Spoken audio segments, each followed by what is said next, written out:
Hello, disc golf enthusiasts, and welcome back once again to MDG Media. We are bringing you round 2 back 9 MPO chase card coverage of the 2025 EDGF here at the Tallinn Song Grounds. It is an incredible venue for disc golf. We have a card that, while full of amazing athletes, is not shooting their hottest front 9, but super hot here in the commentator booth. I'm Connor Wood, with me, Mr. Elias Luukkonen. What's up, Connor? What's up, viewers? We are probably pushing 30 degrees here inside. Let's hope that energy can be transferred to our players, as 3 under on the front being the hot score of the card. Really not that great. I mean, luckily the back 9 is scoreable, and these players, honestly, with their skill, they could birdie every single one of the upcoming holes, which all of the holes on the back 9 are going to be playing below par on average. So a lot of scoring opportunities, also some opportunities for danger, but definitely not on the first hole of the back 9, hole number 10. One of the easiest, second easiest hole on the course, 195 meters, so not a long par 4, and it's also relatively open. Really the only challenge of the tee is going to be the low ceiling. You want to throw something straight, ideally with a distance driver to get that low flight and stay off the ground. Hopefully take a bit of a skip at the end. This pole is a good sign of a great drive if you can land somewhere in there or near there. That's going to be just about 70 meters left. The approach, usually you have to miss only one tree. There's that huge tree splitting the gap into a backhand straight to hyzer, forehand hyzer. Humphries with a little hop step off the tee pad up onto it. Gets his shape out there. That'll be good, not great. Catches a little bit along the way, limiting his distance, but it will play. Calvin, also an aggressive line, an aggressive slap down. I feel the Guardians have been particularly effective here in round 2, Elias. Yeah, our card even has gotten some pretty bad breaks. I remember on hole number 7 specifically, we saw some really bad kicks. And there you go, once again, slap down. All of those discs are still in birdie position because the first branches are about 75 meters from the tee.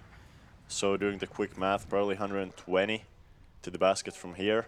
Definitely doable. You just need to hit it on the right height and nice angle. Calvin, finally a bit of tree love there. Keeps him a touch closer than if the full flare skip had continued. And I think someone needs to get out there and tip those trees for doing such a great job this weekend. Raven sneaks his way through. I love to see that angle just butter the earth along the way. Smooth, controlled, and a great upshot from a pretty tough position. I think unlikely we'll see a better approach than that from the card, but there's a chance for them. Humphries, circle 2. Luke Taylor needs to get this down. A bit fluffed on the approach, too much hyzer, a bit nose up. This hole has an insane birdie rate of 62% out of everybody in the field. And these players, keep in mind, they are at the almost very top of the field. So Luke there, Humphries there with almost a big putt. But almost a big putt is going to hurt on this hole as you're losing a stroke to almost everybody near the top of the leaderboard. Not Luke Taylor, though. He makes good on the putt. Only 2 under through 10, though. Will need to pick it up if he wants to continue competing at the top level. And a right side miss for Calvin. Elias, you mentioned that the scores expected, particularly in round 2, are you need to shoot super hot in order to be in contention. Minimum double digits, maybe even potentially well into double digits. We'll show you at the end of this back 9 the true standings and the pace set by the upper end of the field. But this is the upper end of the field, and nobody on this card particularly hot. Elias, do you think that it sort of cultivates the feeling on the card? If nobody's playing particularly well, it changes maybe the feeling of the play? Or are these guys too professional to be affected by something like that? I think for sure, maybe not the direct effect, but the usual phenomenon is that if the card is playing super well, then everybody else on the card is playing super well. So I think lacking that energy, potentially decreasing the potential of how well these players can be playing. Players looking for that big birdie energy here on hole 11. Par 4, 225 meters. You have the initial tunnel shot as well as that house before the fairway then bends over to the right and breaks out into this open field. We are today playing the straight pin position, most likely the easier of the two, but still not a particularly easy hole by the Tallinn Song Festival Grounds standards. This one averaging just 0.01 below par.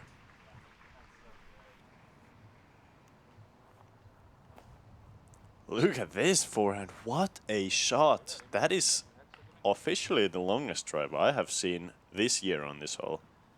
That is massive. Has to be 135 meters with the forehand. Luke getting crafty here with a low controlled line and another amazing drive up there with Raven. Those are, as you said, Elias, some of the best forehand drives you can see on this hole. Given how late that corner is, you need to beat it. They're getting the full flare skip. Really impressive. Humphries now, something a little bit more net straight. And he fights his way back inbounds as well. I was not confident in that one being safe once we saw it zoom past catch cam, but it is, and that will work nicely. Calvin playing with a lot more height here on the forehand. But no problem matching the three or the two first drives, and I'm confused. I haven't seen a single drive as far as those three this year. Now we have three of them on the same card, and even Luke, after what looked like a bit of a turned over drive, he's gonna be putting for birdie from outside the circle.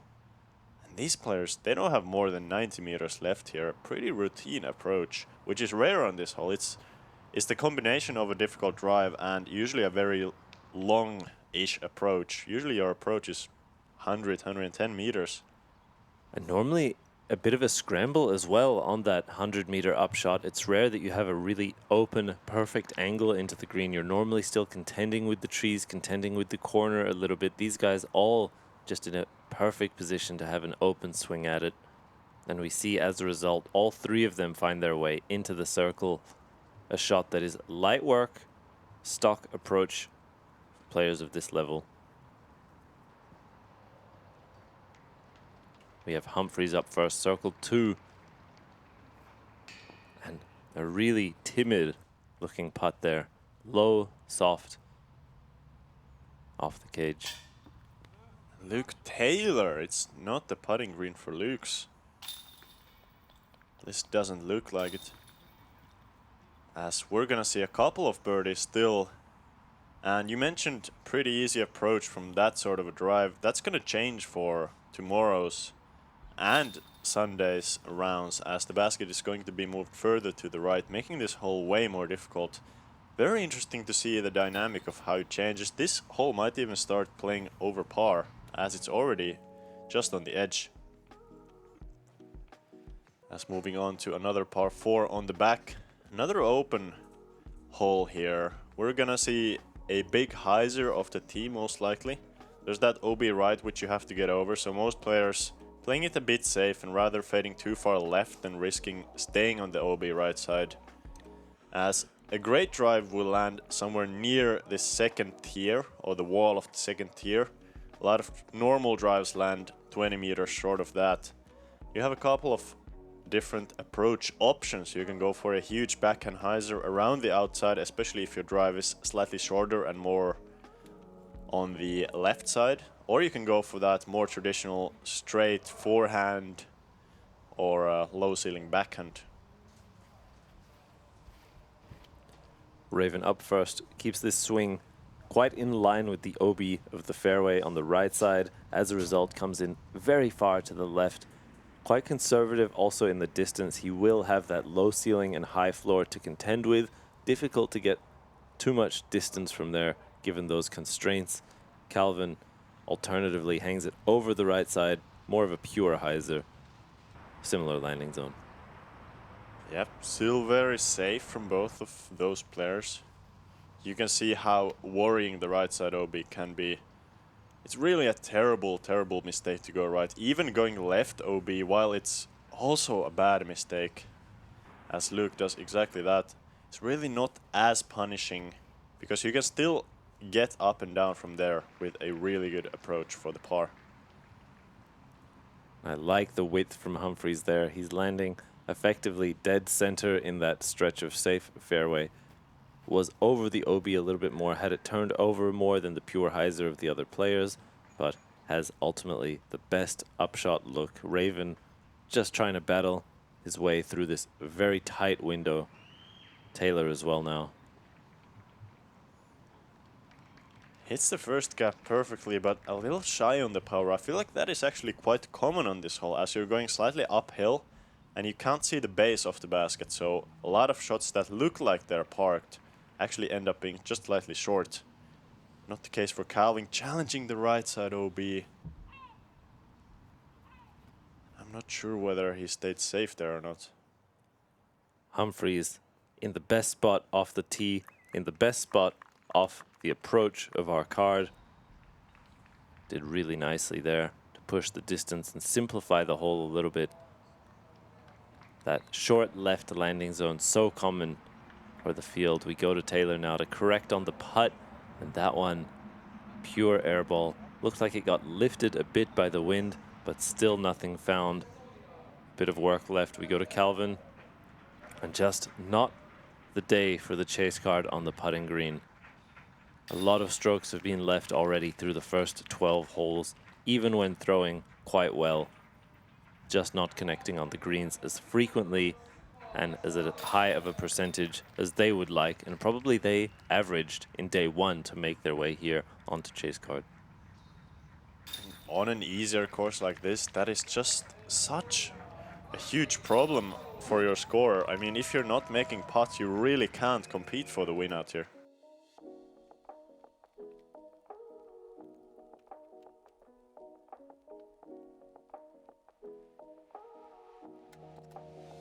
Hey guys, quick pause. A lot of people are involved in this project. Our goal is to grow the sport and share it with as many people as possible. So if you want to support us, subscribe to the channel, like and comment the videos if you like them, and hit the bell so you don't miss anything.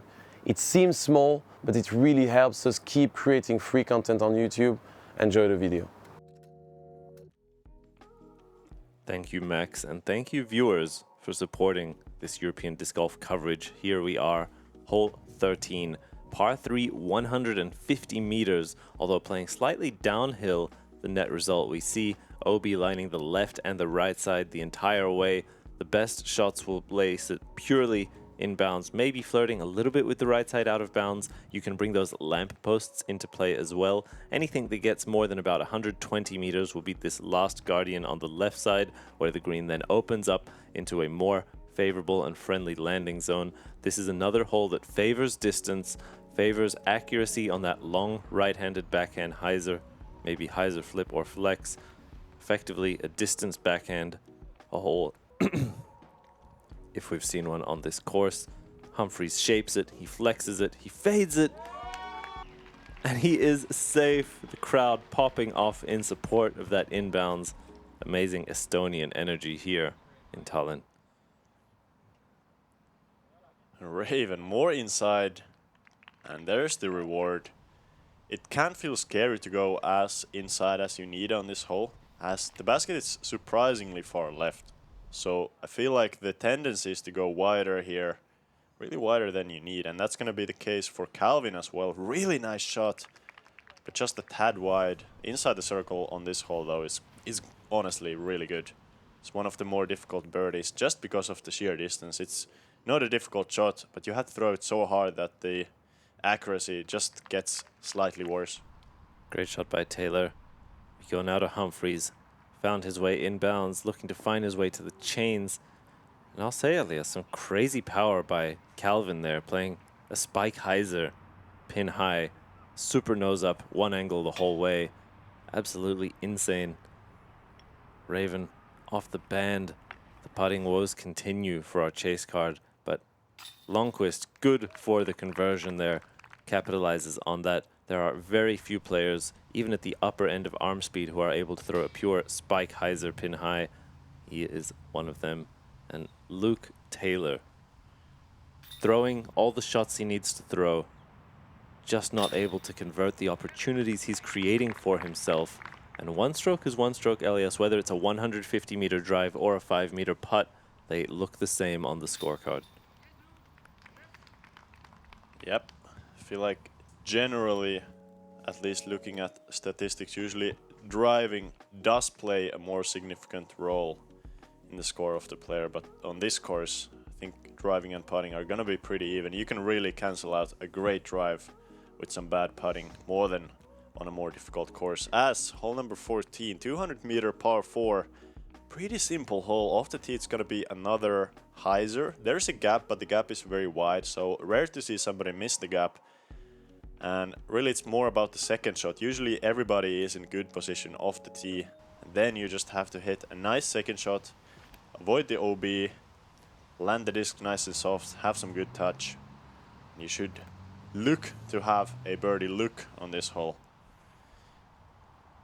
And Luke will throw now off the tee. Yeah, also good to find edge.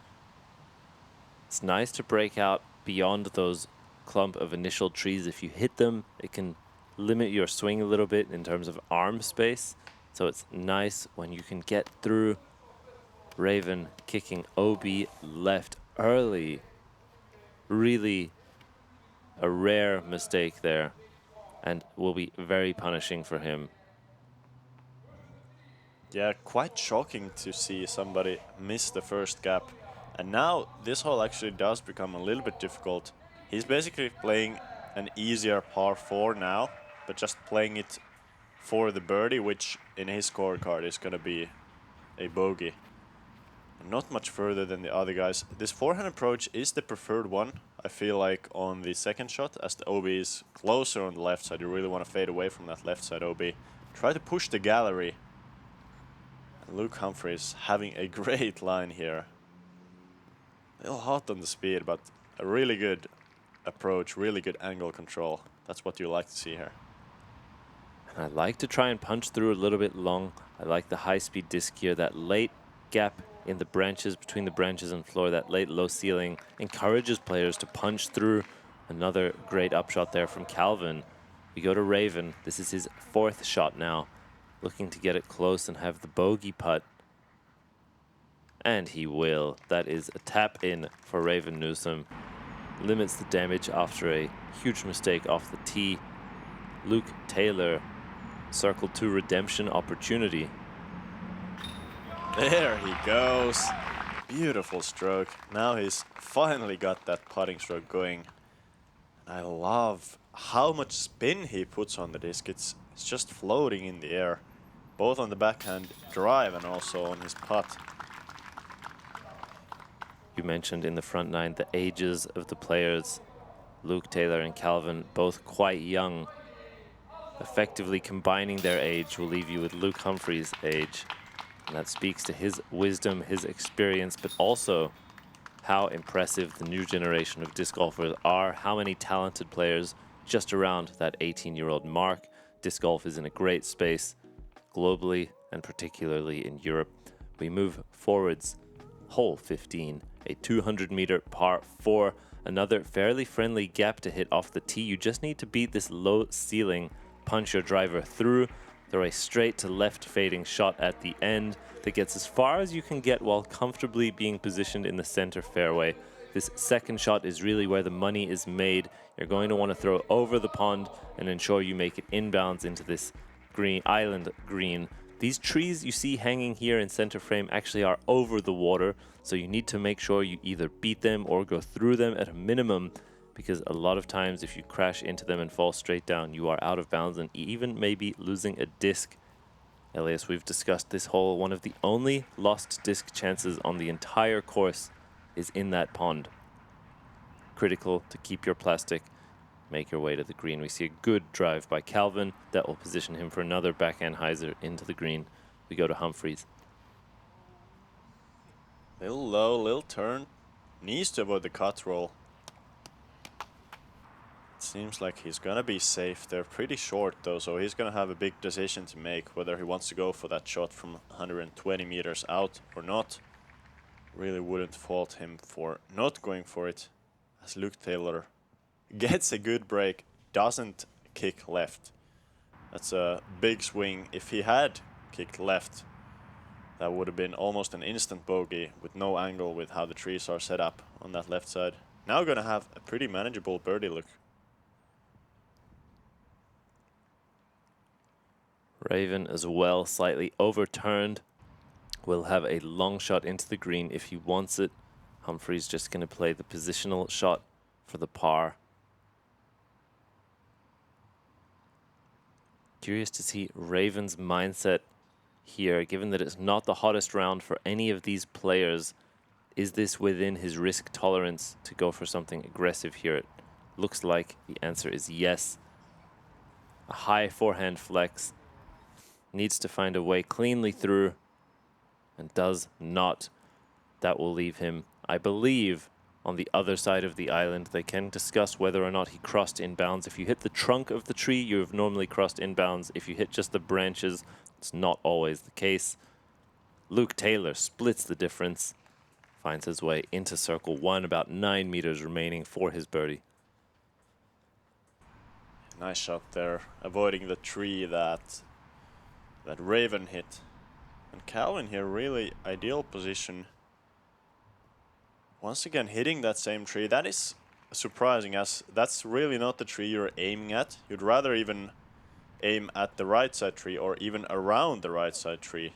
The widest one you can see in the picture there. As Humphries inside the circle. And I would expect Raven to... Oh, I almost said I would have expected him to go to the other side. But now this is actually a tricky approach. Oh my God. What a break. That looks low the entire way, Elias. Out of his hand. He takes a deep breath there. Got away with one. The PDGA banners, the rare assistance on 15 from those PDGA banners. And Luke feeling all the emotions now. He's finally making putts. Put together 2 in a row. And Calvin actually has yet to take a par here in the back 9. We see for him to continue his streak of birdies. Very nice putt. Perfect release there. We did see some of those right side misses from him earlier. But looks like he's got it sorted now. And important to keep birding after a tough round. While this is only the second round in the major, you do want to already set yourself up for those final 2, even the final round. And at the very least, for these players, it's of course not the most important thing to think about, but there is gonna be a cut after 3 rounds.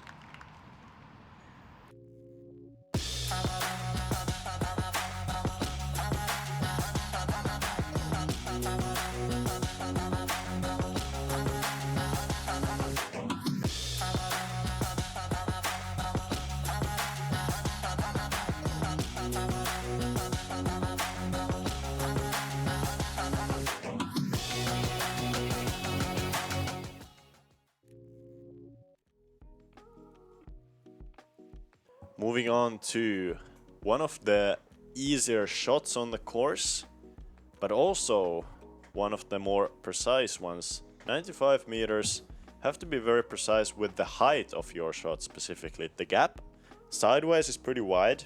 Usually don't see that many players missing the gap entirely, but the height with the low ceiling and the sticky grass, you don't get a lot of skips on this hole.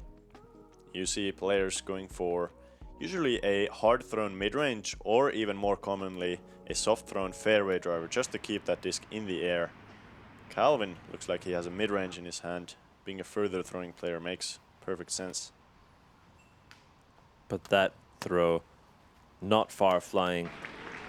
The early release to the left, I would say, if players are missing the gap, that is the most common one for them to hit. I've yet to see someone miss to the right side of the gap. Luke Taylor, smooth swing, perfectly aligned with the basket the whole way, slides his way up to about 6 or 7 meters. will contend with the elevated for the birdie putt. Humphries, super pure as well. Even better, bullseye's edge.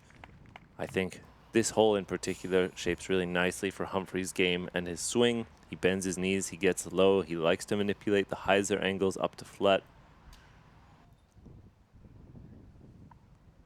Raven too high, but doesn't get punished too bad. He's gonna have a long look. Definitely one of the tougher putting greens, as usually on this hole specifically it is kind of windy, and with that elevated basket these 8-meter putts are not so easy. Calvin even gonna have very much a tester there. Raven looked almost ready to walk that one in, but that putt nowhere near the chains, unfortunately. Lonnquist as well, just low on it. His birdie streak will come to an end there. Taylor, triumphant on the green of 15. Hands in the sky, putter in the air, finds yet another one. We see less emotion for him here on this one, but has to feel good now as he forges his way 4 under par for the round, looking to end strong. And to be honest, the way that he's been putting this round, 4 under, really not the worst score. I mean, he could be 10 under, he could be possibly 12 under, but 4 under, while it's definitely not a hot score through 16, he does still have an opportunity to place really well in the tournament, still just barely outside the top 10. And as we know, the scores are extremely tight, near the top, at least outside of the top 3, top 4. Maybe even as tight as this fairway. Hole 17, an uphill par 3 tunnel shot, 94 meters. These initial mandos preventing any sort of hyzer. You are forced to play down the middle. A lot of players will rely on something slightly understable, flip it up to flat, and let it ride. That slight nose up required from the uphill shot, also encouraging a little bit more on the understable side. This is a shot very similar to the tunnel on the front 9 that requires good accuracy, some decent power, but more than anything, you just don't want to kick off a tree. If you can complete your flight uninterrupted, it will almost always leave you somewhere favorable.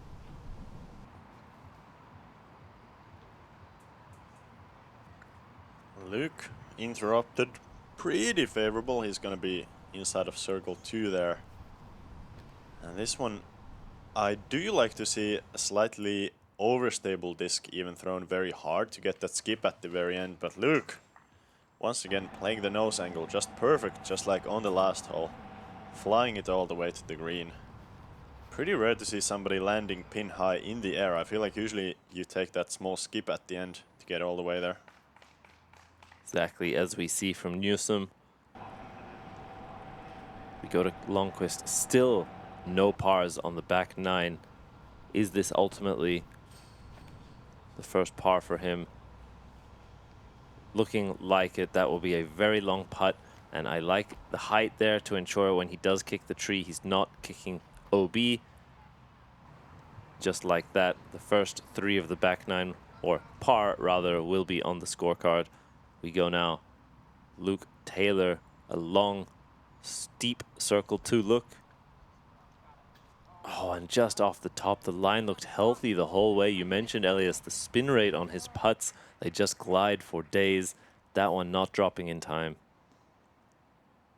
Bit of a comebacker. Good stroke, though. His release is looking much better now. And I specifically like that from outside the circle. Has that huge spin, a lot of curl in the arm. Compared to Humphries, has more of a pendulum motion with the arm, less bending of the elbow, just straight for the most part, and then snaps the wrist, pops the fingers. Say a more traditional slight spin, or what some call a spush putt. The spin and the push sort of combined, fusing into one. We see the scores on our chase card very tight going into the last and final hole 18. 145-meter par 3 looking downhill. It is an island hole, although a very generous one at that. assuming that you can control the width, control the stability, and the nose angle. This is a shot that a lot of players will be very comfortable throwing. Pure hyzer, you can aim to that tower on the right of frame, sneaking behind the whole preview. That is a great aiming point for just the power hyzer that spikes on in. I like the use of a little bit of height here to limit the forwards or side skips. Really tombstoning one in or coming in on a steep angle will control your landing, as anything a little bit too low, a little bit too piercing can often get nice ground play on these well-manicured greens. And shout out to the groundskeeper. I saw him mowing holes 1 and 18 last night between rounds. That's some commitment. That is huge commitment, and commitment you need on this hole to stay safe, which I will repeat my quote from round 1. We're not going to see a single OB shot here on any 4 rounds on coverage, as that's not going to be the case for Luke Humphries. Inbounds inside of all of the circles. Raven Newsom, I think this one needs to slow down for a bit, looking kind of fast. Never mind, no skip. Perfect shot, just outside the bullseye.